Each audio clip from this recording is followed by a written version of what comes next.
RCR presenta Perú 2030, programa sobre la reforma del Estado, la descentralización, la modernización de la gestión pública, el desarrollo regional y local en el marco de los 17 Objetivos de Desarrollo Sostenible de la Agenda 2030. Información, entrevistas, análisis y debates. Llevamos 7 años debatiendo los problemas del país y sus posibles soluciones. Perú 2030, con la dirección y conducción de Franz Portugal.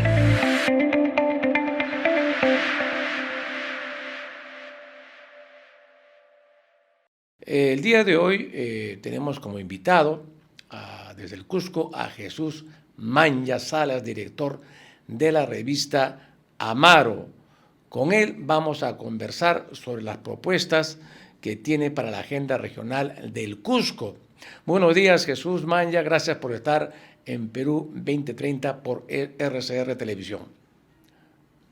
Un cordial abrazo y expresarte el agradecimiento por la posibilidad de conversar entre nosotros sobre este tema que es importante en la agenda regional.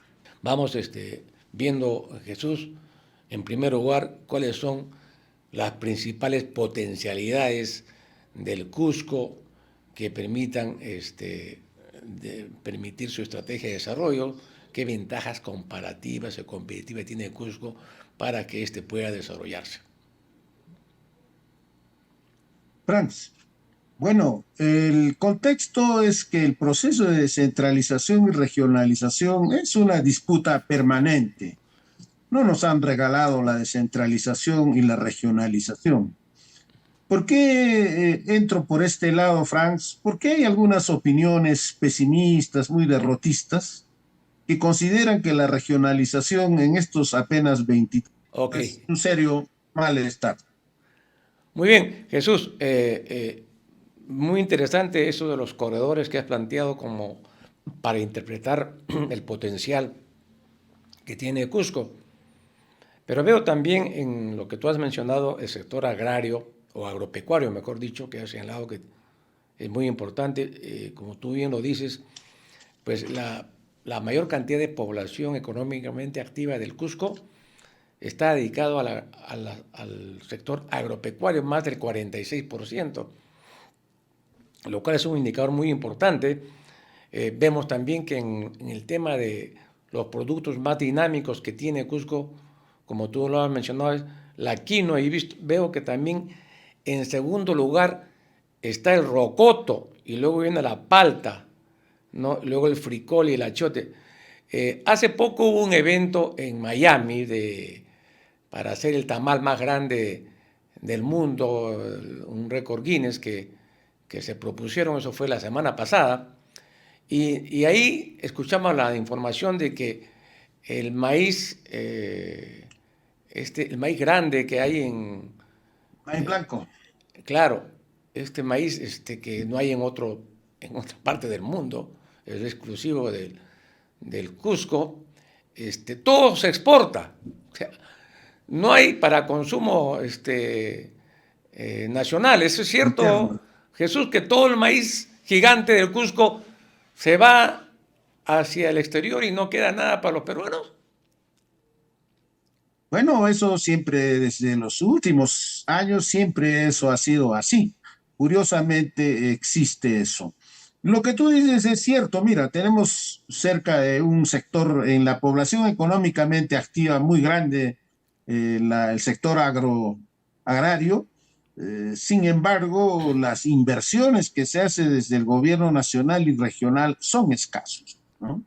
Recién se están aplicando algunas políticas muy concretas para el tema de la papa, la piña y otros productos, no de exportación, sino básicamente de consumo.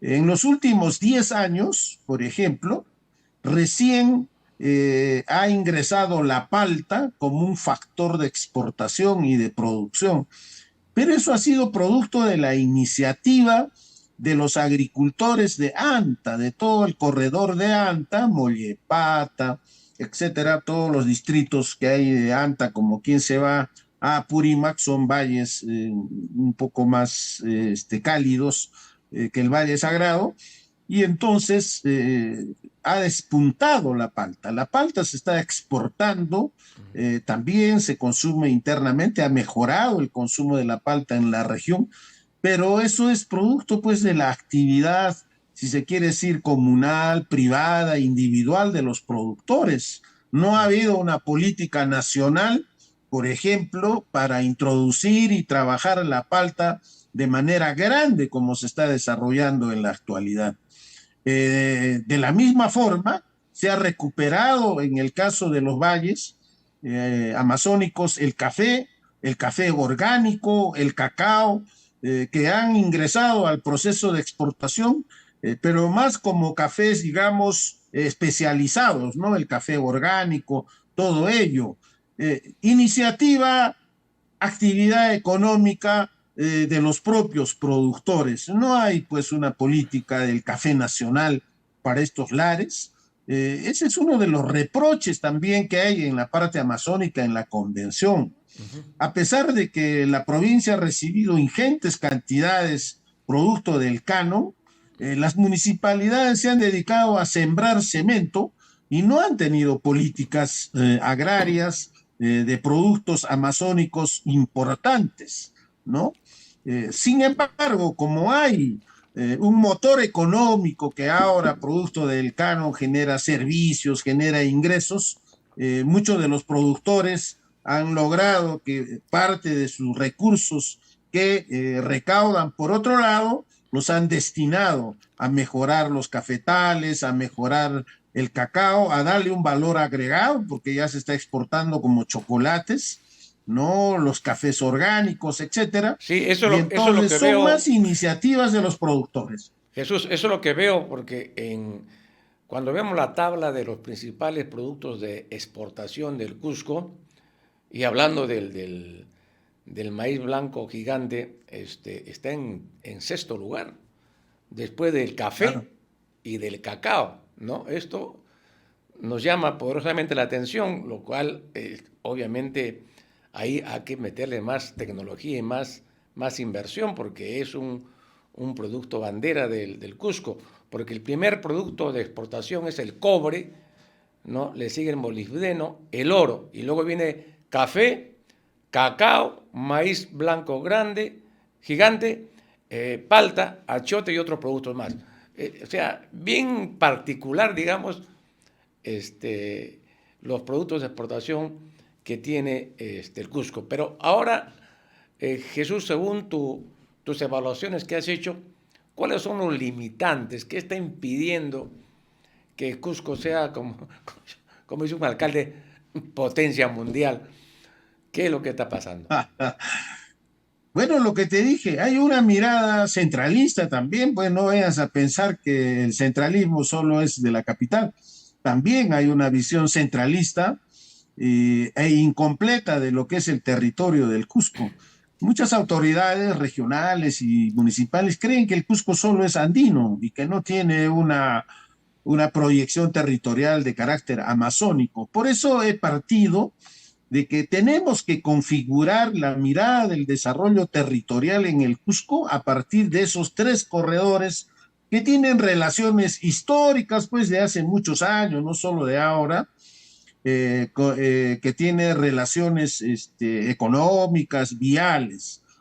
Entonces, en primer lugar, falta una mirada de largo plazo de las autoridades regionales, ¿no? A veces se enfrascan solo en hacer cemento, piedra, pero no le dan la prioridad, por ejemplo, al tema de lo que es la diversificación y la revolución productiva, que es pues ahora un tema central, no solo en el Perú, sino en toda la humanidad. Por consiguiente, cuando tú analizas el presupuesto, por ejemplo, del gobierno regional, vas a ver que al ámbito de agricultura le dan pues apenas a veces el 7, 8, 10% del conjunto del presupuesto, cuando en cemento se gastan pues el 45, 50%. Probablemente sea por la rentabilidad para los bolsillos de las autoridades, porque no tiene otra explicación. Están definidos, tú has visto, yo también tengo la tabla de exportaciones y de producción que ves, está claramente definido. Es decir, no necesitamos descubrir la píldora, necesitamos políticas, por ejemplo, bien concretas para mejorar la exportación del café, del cacao, la palta y el maíz. Eso está clarísimo. Hay que también mejorar políticas de lo que significa la producción de la papa. La papa oro, por ejemplo, necesitamos una inversión acelerada y mejorada respecto a las políticas de producción de la papa. Es increíble, el Cusco es una de las zonas donde la diversidad de la papa, de las diversas variedades que tiene la papa, son factores de exportación y de consumo. A nuestros visitantes de turismo no le vas a dar pues la papa que pueden Común. conseguirlo en sus países. Creo que ha mejorado en ese sentido sustantivamente. Tú puedes ver incluso en el comercio, en la pollería, Frank, que ahora ya te sirven con papa nativa, con papa Claro. orgánica y no necesariamente Y con el la papa que choclo, venía antes de Australia. Jesús, y No, está mejorando. el choclo del Cusco, que tiene un sabor especial, el choclo con queso. Ah, qué maravilla el choclo con queso del Cusco. No sé, pero los maíces tienen sabores de acuerdo a dónde se producen, ¿ah? No son iguales. Por supuesto. Muy bien, Claro, vamos, mira, Jesús, eso es a... lo que falta, reconocer la diversidad productiva para mejorar las Claro. inversiones. Según el INCORE, el último INCORE, el Cusco ocupa más o menos el puesto 11, ¿no? Dentro de los 25 departamentos. Pero también vemos que el tema de la aceptación en la gestión del gobierno regional es muy baja en el Cusco. En promedio, no ha estado pues en el 15% más o menos, poco más, poco menos, ¿no? Y entonces tenemos un problema pues de gestión. Vamos, Jesús, viendo el tema de los actores del sector público y del sector privado, qué rol están jugando en el Cusco, si hay algún tipo de mecanismos de coordinación o de intervención o de propuestas, ¿no?, sectoriales, ¿no?, a una agenda regional del Cusco. ¿Cuál es tu visión respecto a este tema, Jesús? Mira, uno de los temas de la distancia que hay, que tú mismo has señalado, respecto a la gestión regional, digamos, el descrédito, el desprestigio y muchas veces el rechazo, es a lo que acabo de señalar. Yo he estado varios años en el corredor minero y no hay una afección hacia el Cusco. ¿Por qué? Porque no ven que hay inversión regional en el corredor andino. Vas al corredor amazónico y tampoco. No hay políticas concretas tampoco en el tercer corredor porque están en una carrera loca de hacer algunas inversiones de infraestructura. Esto se debe a varias cosas, Frank. Primero, los ganadores, los partidos que ganan las elecciones, los candidatos que ganan las elecciones en la región, son precisamente los partidos más alejados de la descentralización. Son los que nunca han estado en su agenda ni el conocimiento, ni el análisis, ni la participación en el proceso descentralista. Entonces ves a personas que jamás han participado probablemente en un fórum, en un taller descentralista, como presidente de la región, como gobernadores de la región, como sus decisiones sean absolutamente equivocadas. Por otro lado, como verás, también pues hay una visión dogmática de los actores económicos, como te decía a un inicio. En la Cámara de Comercio y en la Cámara de Turismo creen que el Cusco vive solo del turismo, cuando te he demostrado que es apenas el 6-7% del Producto Bruto o del valor agregado bruto que genera riqueza en el Cusco, es decir, nada significativo al conjunto de la economía en el Cusco. Entonces, el discurso turistero, porque así llamamos peyorativamente a ese tipo de comportamiento, hace de que se distorsionen, digamos, las visiones desde Lima, las visiones desde la propia región. Entonces nos quieren convertir en un parámetro solo de turismo y entonces hay un abandono de políticas industriales, de políticas productivas, de políticas de integración vial, etcétera. Piensan que el Cusco es la ciudad y Machu Picchu y el resto no existe. Eso genera una grave distorsión en el concepto de la propia ciudadanía y en las propias potencialidades de inversión. Y finalmente, bueno, también son políticas deliberadas. No hay un proceso de integración serio con el Macrosur. A estas alturas no se No, resulta ahí imposible. está. Necesitamos articular nuestras energías con Puno, con Arequipa, con el Macrosur. No se puede desarrollar el Cusco única y exclusivamente en su periferia. Necesitamos articulaciones de esa naturaleza, pero son poco o casi nada, digamos, los trabajos en esa perspectiva. No hay una mirada regional del Macrosur y eso nos afecta pues severamente. Y por otro lado, los grados de corrupción nacional que también son similares. A veces la vieja política se replica en las regiones y entonces los procesos penales, judiciales, encarcelamiento que hay de las autoridades regionales, de muchos funcionarios, alcaldes, generan pues también un grado de desconfianza terrible en lo que pueda significar la regionalización.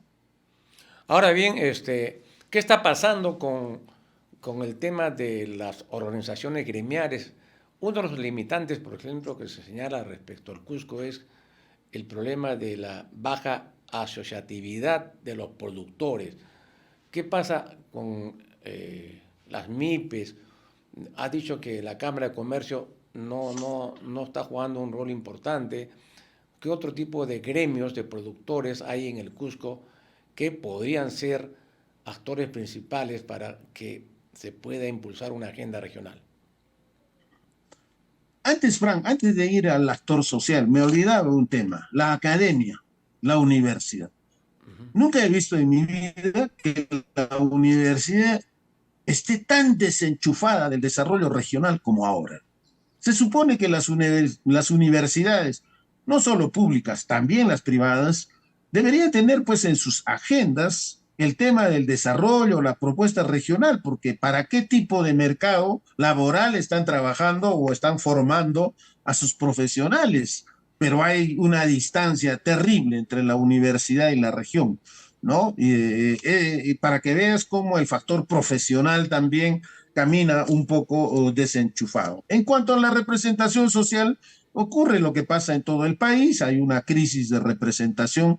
Sin embargo, hay una cosa interesante, Frank, que probablemente los especialistas también, después de las oleadas de enero del año pasado, ahora reconocen. Mucha gente se pregunta, ¿y de dónde han salido esos miles de protestantes en el Macrosur, en el Cusco, en Puno, etcétera? Son precisamente los que estamos empezando a hablar de ellos, los productores, ¿no? Los productores se han movilizado, son nuevas formas en que se están organizando. Las instituciones sociales históricas están en una grave crisis, ¿no? La Federación Agraria Tupac Amaru está más dedicada a una especie de sindicalismo que ya no corresponde a la realidad, porque la realidad ahora son los productores, entonces quieren tecnologías, quieren inversión, etcétera, etcétera. No están solo discutiendo la tenencia de la tierra. Igual la FDCC, aunque ha hecho un viraje hacia la parte productiva. Sin embargo, hay la Asociación Regional de Productores que más o menos decuplica pues su representación a ambos gremios históricos. Una movilización de la ARPA, los productores son pues de 15.000 a 20.000 productores, los que estamos hablando, los productores de la palta, del maíz, del café, del cacao, de la papa orgánica, etcétera. Ellos son los que movilizan. Las juntas de regantes, que son otras formas asociativas, ellos están organizados. Lo que pasa es que como hay una crisis de la representación, todavía están circunscritos a sus reclamos concretos, precisos, y no participan todavía de manera más amplia hacia otras preocupaciones de política regional o política nacional. Sin embargo, Frank, son ellos los que han sido partícipes directos. Y otro factor que es el tema de la informalidad. El 85% de nuestro PEA, Frank, es informal.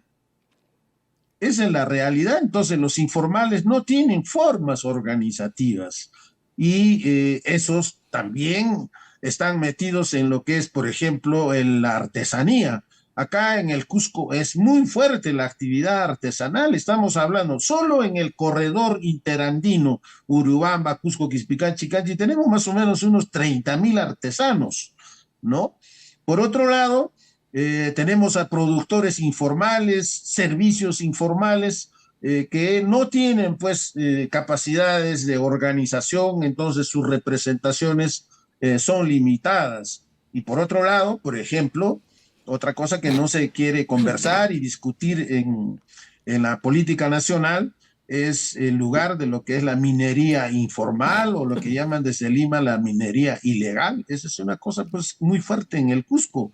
Tú vas a Chumbivilcas, a Espinar, a Comayo, Paruro, vas a ver cantidad de agujeros en los cerros con una economía de una minería informal muy fuerte, y también en la parte amazónica, ¿no? La parte colindante con Madre de Dios, los ríos y los bosques han sido talados por esta economía minera informal que también genera pues recursos que no están en la estadística oficial, sin embargo son muy fuertes, y por eso es que en el estudio del propio IPE, ¿no es cierto?, de Indecori, aparece pues a raíz de la pandemia hemos pasado del 75 al 85% de una economía informal. Ahora bien, esos productores que tú has mencionado que están más organizados por su propia dinámica, ¿qué demandas plantean? ¿Cuáles son sus principales demandas de estos sectores? Y también has hablado de los artesanos, 30,000, es una cifra bien importante, ¿no? ¿Qué demandas tienen? Necesitan inversión productiva. Yo creo que ese es uno de los temas más importantes que está discutiéndose en los últimos tiempos, la inversión productiva. En concreto, necesitamos inversiones grandes para la palta, por ejemplo. Es curioso, Frank.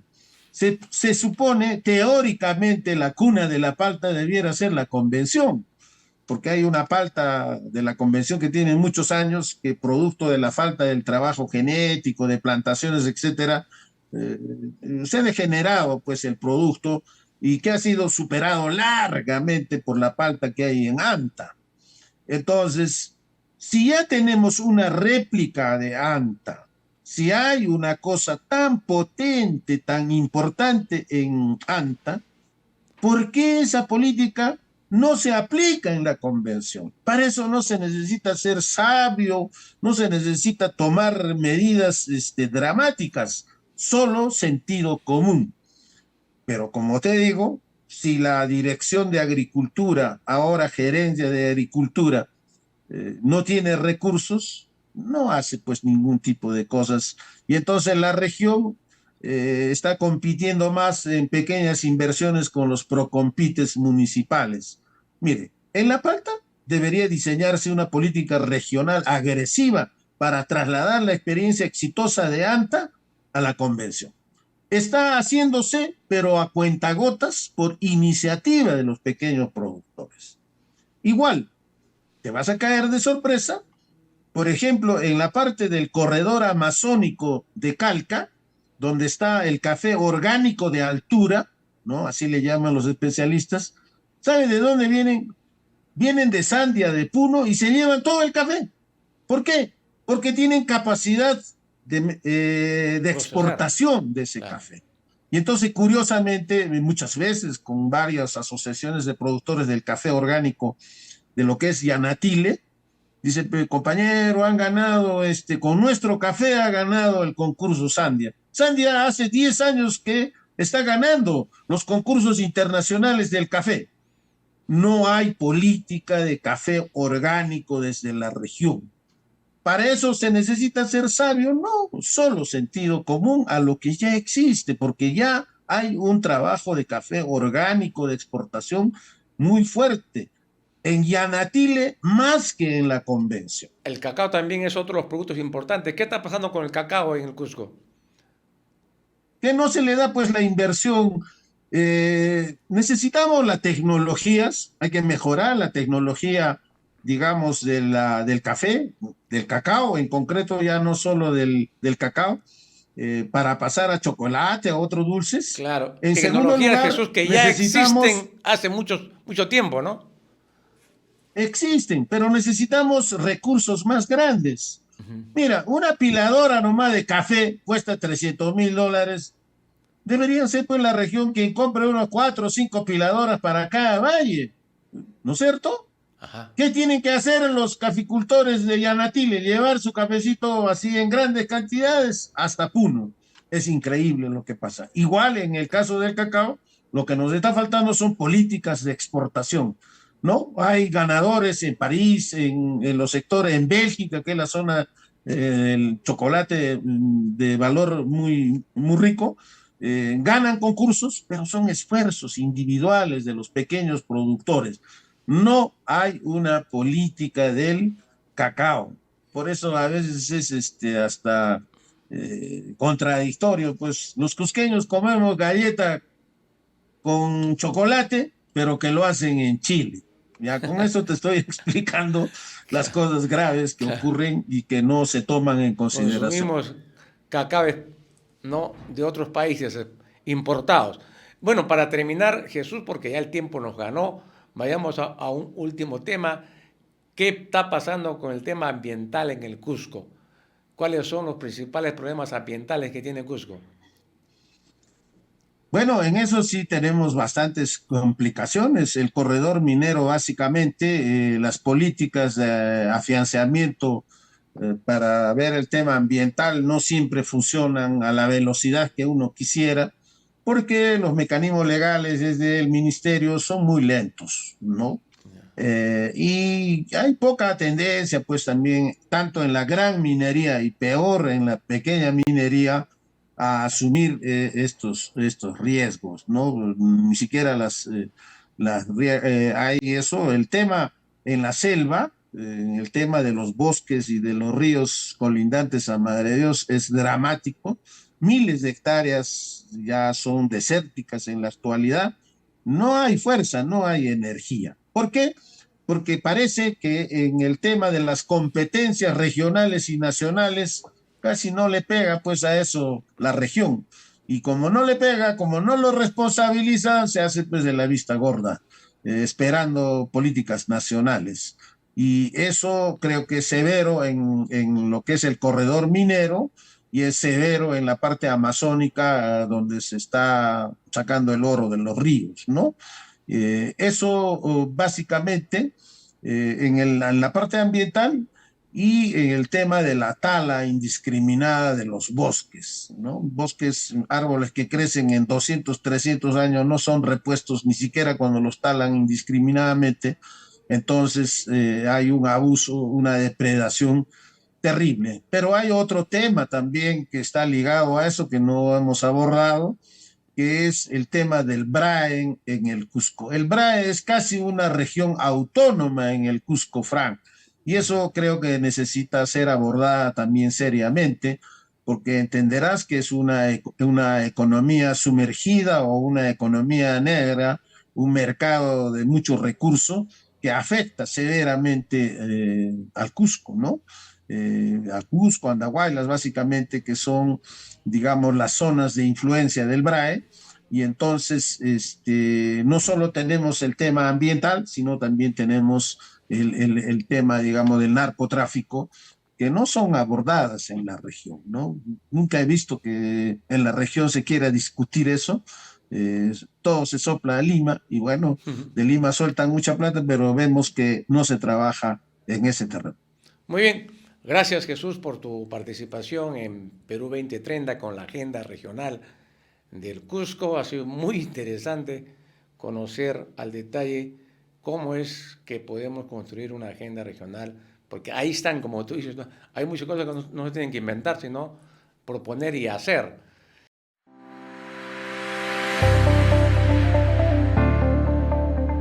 RCR presentó Perú 2030. Retornamos en nuestra próxima edición con más información, entrevistas, análisis y debates sobre los problemas del país y sus posibles soluciones. Perú 2030.